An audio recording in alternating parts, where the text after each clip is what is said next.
But nonetheless, Iranians believe they've got a social contract with their supreme leader that gives them certain types of political choice. And that's now been undermined. In the Iranian narrative, the United States has always been a sort of villain for having undone their democracy in 1953 and helped to overthrow Mohammad Mossadegh. Now they see their own government as having undone some of their own democratic choice and democratic voice, and it's important to play that out. We're not part of this equation. We need to see what happens when they consolidate it, but we're just not in this equation, and we need to remove ourselves and stop being pretentious on the sidelines. Bobby Ghosh's theory there that under the right circumstances, there's just enough protest and violence henceforth, but not too much, that the Ayatollah Khomeini's reaction to this might be not to overturn the election. That seems to be an implausible outcome, but to come up with some sort of compromise that might lead to some significant reform. Do you buy that argument, and do you have any idea what that moderation might look like?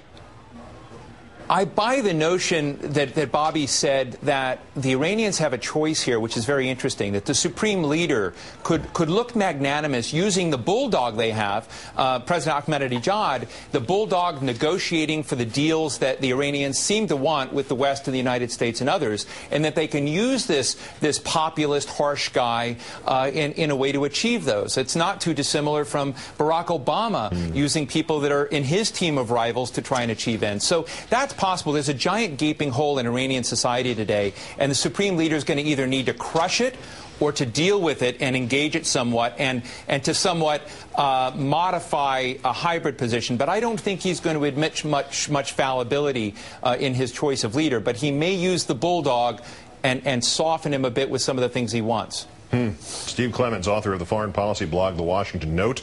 Again, thank you for your insight throughout this crisis.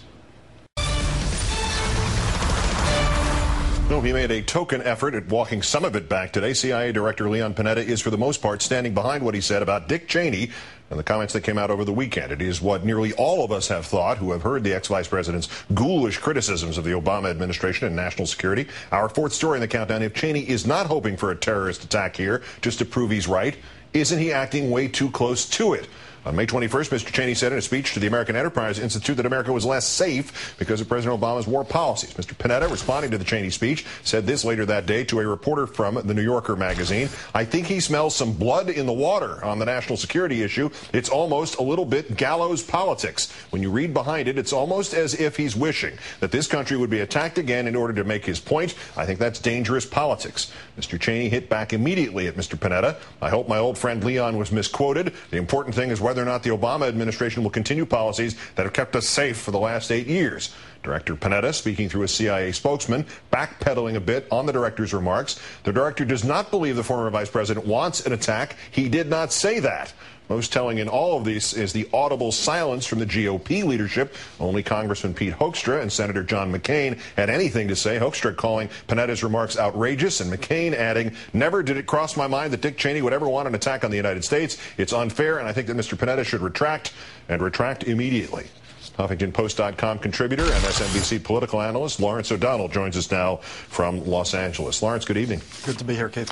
Cheney attacked the administration on this for weeks, and before that he attacked the Obama transition team, and before that it was the Obama campaign, and before that it was just any Democrat he could think of. Now Leon Panetta takes him on. Why him? Why now? Well, this interview was conducted the day that Dick Cheney gave that speech. Leon Panetta was just returning from attending President Obama's speech, which had preceded the Cheney speech. And I, for one, shared what is apparently Leon Panetta's outrage at that Cheney speech, and I had a chance on this network to make that very clear that day. And so what Leon Panetta said is he was struggling, I think, as many of us were, with in a sense, the shock of that speech. What is this man trying to say? What does he actually want?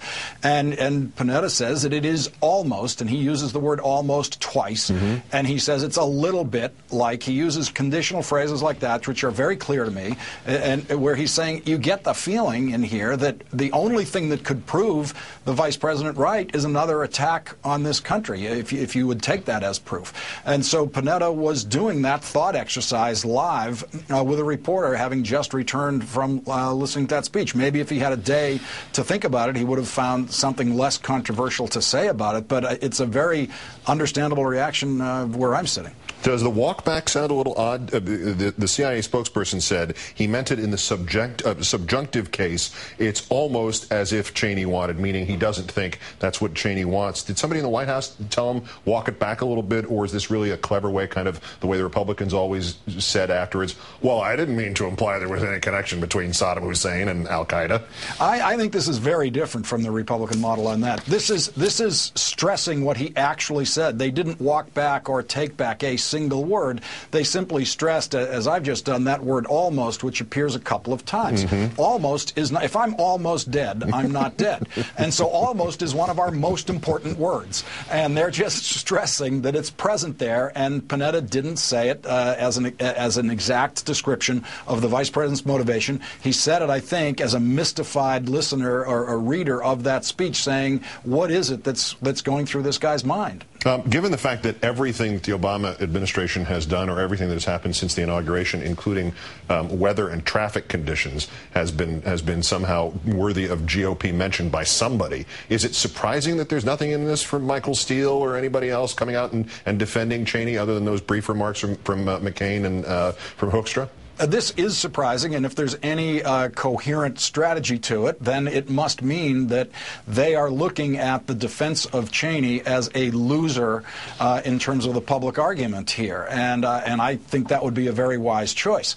I think they're better off actually concentrating on what CBO had to say about Ted Kennedy's health care bill today. That's a much more productive area of criticism for them. It's real governing. It's about the future, and it's not about, is cantankerous Dick Cheney right or wrong about this situation. From CBO to CBS, we're hearing tonight that David Letterman, on this topic that was so big last week, is going to make a really lengthy apology to the Palin family on the show that is broadcast tonight, and I wanted to get your reaction to it. Let me just read a little part about this. He said he saw something on TV, he saw Mark Shields about the joke, and he said, oh boy, I'm beginning to understand what the problem is here. It's the perception rather than the intent. It doesn't make any difference what my intent was. It's the perception. I take full blame for that. It was told a bad joke. I told a joke that was beyond flawed. My intent is completely meaningless compared to perception. And since it was a joke I told, I feel that they need to do the right thing here and apologize for having told that joke. I would like to apologize especially to the two daughters involved, Bristol and Willow, and also to the governor and her family and everybody else who was outraged by the joke. I'm sorry about it, and I'll try to do better in the future. After something like that is broadcast tonight, is there anything left to this stuff? I don't think there is. I think this should be and sounds like the final word on it. And this is really David Letterman. I have a lot of friends of mine who have worked for him over the years. I don't know him personally, but this is my understanding of him.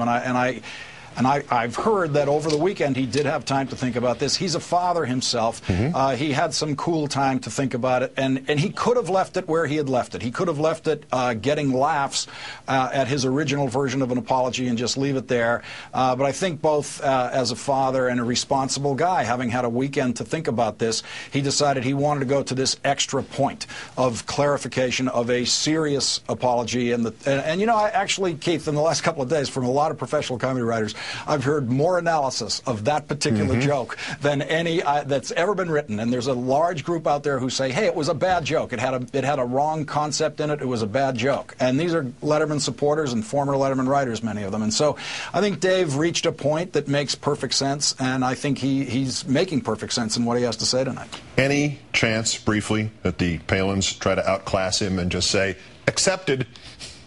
Boy, if there's anyone in Alaska who can make them, handle one of these things correctly, we haven't found that person yet. So let's see what happens. That is the suspense here. If Dave Letterman does something completely reasonable like this, what is the Palin reaction? I have no ability to predict that. Oh, yes, you do. Lawrence O'Donnell of the Huffington Post and MSNBC, and so do I, but we'll have to tune in tomorrow to find out. Thank you kindly, sir. Thanks, Keith.